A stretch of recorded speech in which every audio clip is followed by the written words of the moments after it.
Have you ever felt like you know a ton of Bible stories, but you're kind of missing the actual story of the Bible? You know, the one big unified narrative that's supposed to connect everything from Genesis all the way to Revelation.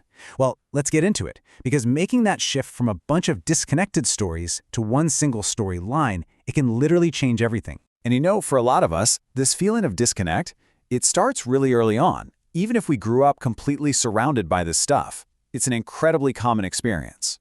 All right, let's just go back for a second. Do you remember sitting in one of those little plastic chairs, maybe in a kind of musty church basement, just watching these stories come to life? I mean, maybe you remember the teacher sticking those fuzzy flannel graph cutouts onto a board.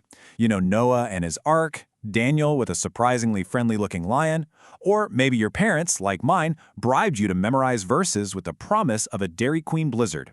And hey, it was a pretty sweet deal, right? But then you get a little older, and that collection of cozy stories and random verses, well, it starts to feel kind of small. Suddenly you're left facing this massive book with tiny print, all these strange names you can't pronounce, and cultural details that just make absolutely no sense.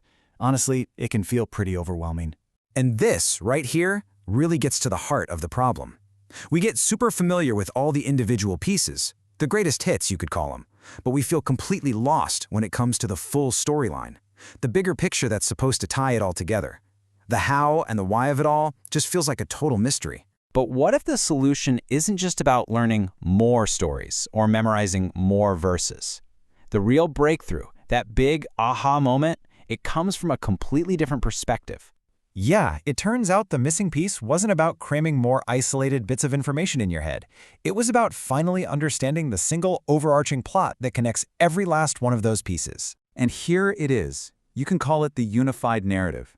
It's this grand story of God, His relationship with humanity, and His incredible plan to redeem and restore everything that's been broken. And it all revolves around the central figure of Jesus. I'm telling you, once you really grasp this, everything else just starts to click into place. So seeing the Bible this way, it triggers a few huge shifts. And the first one, it moves your understanding from being just something in your head to something you feel in your heart. This quote really hits the nail on the head. Reading the Bible as one big story isn't just about collecting facts. It's about getting to know the character of the author. It's a total revelation of God's heart. Through this grand narrative, you stop seeing God as some distant, abstract being. No, the story reveals a character who is deeply personal, loving and compassionate, who is consistent, full of grace. You realize the God of the entire universe is actively inviting you into a relationship. I mean, that's a huge deal. Okay, so that leads us right into the second big shift, and this is where it gets really interesting. This is where we learn how to spot the main character of the whole story, even when he seems to be hidden. So many of us think Jesus just kind of shows up in the New Testament, but when you understand the unified story, you start to see that the entire narrative, from the very first page of the first book to the very last page of the last one, is pointing to him. He's the thread that's woven through the whole tapestry. Just take a look at some of these examples. In the book of Exodus, the blood of a perfect lamb saves the Israelites. That's a hint of Jesus. In Genesis, God provides a substitute for Abraham's son, another shadow of Jesus. Isaiah describes this suffering servant a full 700 years before the crucifixion. See, these aren't just random coincidences. They are intentional hidden treasures pointing forward the whole time. And all of that brings us to the final, and maybe the most profound shift. Because once you understand God's story, and you can clearly see the main character, you start to discover your own place inside of it. So, the Bible's story begins in a garden, and it ends in a restored garden city. And us? We're living right here in this in-between time. Jesus has already come, but we're still waiting for his return to finish the work of making everything new. This is our moment. This is where we come into the picture.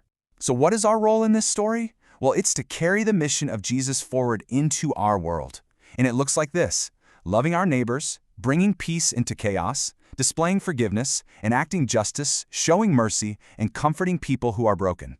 We've actually been invited into the restoration of all things, and understanding the big story helps us live that purpose out right here, right now. So look, here's the bottom line. Whether you're brand new to the Bible or you've been reading it your entire life, zooming out to see the entire storyline, that's the key. It really will change everything about how you read it, how you understand God, and how you see your own life. It moves the Bible from just being a collection of ancient texts into a living, breathing story that you are a part of. Which leaves all of us with one final, really important question to think about.